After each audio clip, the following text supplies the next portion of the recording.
than 2 weeks until the NFL draft when we find out where all those quarterbacks, including Shedeur Sanders, will land. Yesterday, the Colorado QB visited the Steelers. Here's what he had to say about how it went. I enjoyed my time in Pittsburgh. I think I connected well with all the coaches and the values that the team has. And what he preaches from his staff down is similar to like my dad. Is it even fair? Should you be allowed to go to a 10-win team like the Steelers? That's on the people. That's on the other franchises that make that mistake and let me go there. Steelers need the help. They had steady quarterback play for 18 years before Ben Roethlisberger retired, but since then, nothing has stuck. In the last 3 seasons, Pittsburgh quarterbacks have thrown the fewest passing touchdowns, and they rank bottom 10 in passing yards per game and completion percentage. Steelers tight end Pat Freiermuth was asked about Pittsburgh's current quarterback situation. This is what he said. I'd like to think that, whoever we get, or, if it's Mason, I'm comfortable with whoever, man. And, I think it's more so based off what that quarterback was good in the past. Right. And blending it with, our scheme. Whoever we get, if it's Aaron, whoever it is, even Mason, Mason has his things. Right. Aaron has his things. It's going to be cool to learn from all these guys. Welcome to NFL Live on this Friday. I'm Dan Graziano, joined by Damian Woody, Mina Kimes, and Mike Tannenbaum to talk about the upcoming draft and what's going to happen with Shedeur Sanders, who was in Pittsburgh yesterday visiting the Steelers. Mina, you heard what Pat Freiermuth said about the offense. What do you think about the fit of Shedeur in Pittsburgh? I think it's a great fit. It'd be a terrific landing spot for him. Obviously, a very good group of pass catchers, especially after training for DK Metcalf. I think he's a good fit for what Arthur Smith wants to do on offense. Put the quarterback under center a fair amount, play action, throwing over the middle of the field, which is a strength of Sanders. The one missing piece, I think, to all of this, and that's important both for Smith's offense and also for a young quarterback like Shedeur, is having a strong run game. Last year, the Steelers' rushing attack was 25th league-wide in EPA per dropback, so that also has to be a priority. By the way, regardless of who's under center, they need to add a back. I think also could look to improve at offensive tackle in the draft. But all of that said, I don't think it would be a mistake to spend their first-round draft pick on Shedeur Sanders.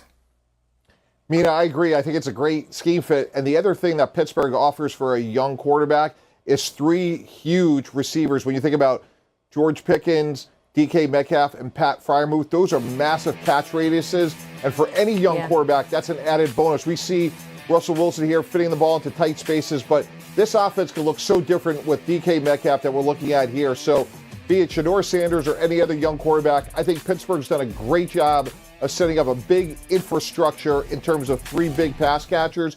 Now, of course, as you mentioned, they got to layer it with another running back, hopefully another offensive lineman. But boy, this would be an ideal situation for Shedeur. Yeah, and listen, you guys have talked about the fit from personnel and schematics with the Pittsburgh Steelers, and I agree.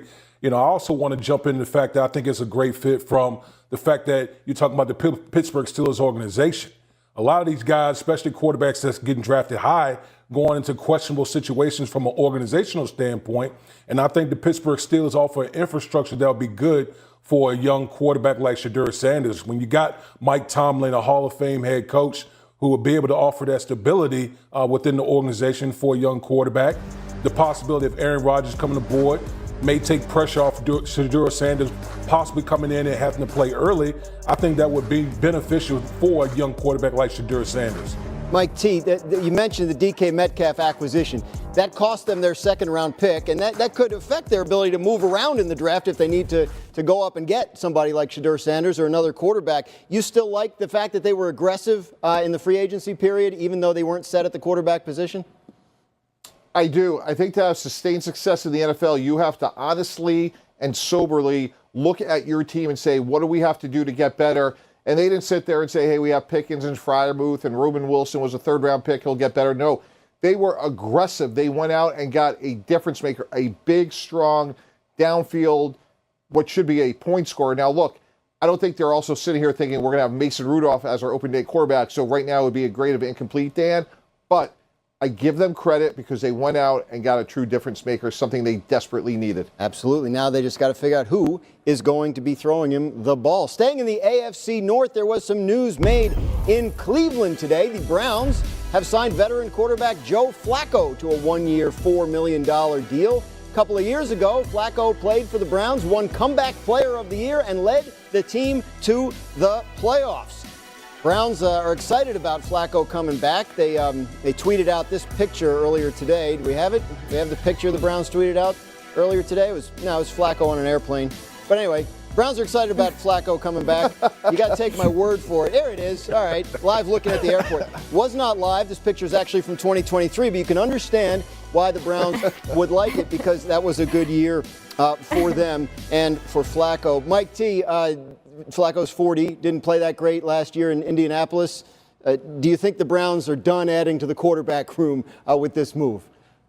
Absolutely not. Look, there's been a lot of rumors, and when we start matching things up, Kirk Cousins seems to be the obvious fit here, given his success with Kevin Stefanski in Minnesota. And look, they could certainly draft somebody. It seems very unlikely they're going to draft somebody at 2, but certainly they could come back up. So I think this is a great insurance policy, a lot more work to be done, and who knows what their depth chart will look like, by the time we get to Labor Day.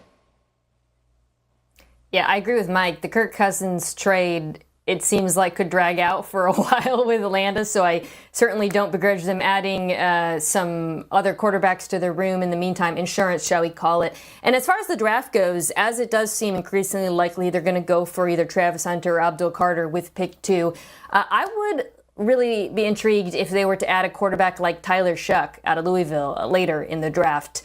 Because to me, he is one of the more pro-ready players. And I think for Cleveland, you do want a quarterback who's not a developmental prospect, someone who can come in, play immediately.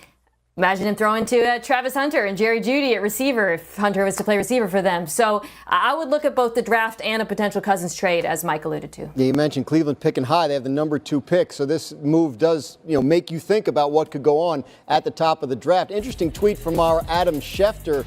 Said QB intrigue in the last month. The Browns, who hold the number 2 pick, have added Kenny Pickett and Joe Flacco, while the Giants, picking at number 3, have brought in Russell Wilson and Jameis Winston. D. Wood, when you look at those moves that those teams picking 2nd and 3rd have made, what does it tell you about the top of the draft and those teams' plans? You have the inclination that maybe those teams feel like there's not an impact quarterback that's worthy of being picked at, whether it's 2 or 3.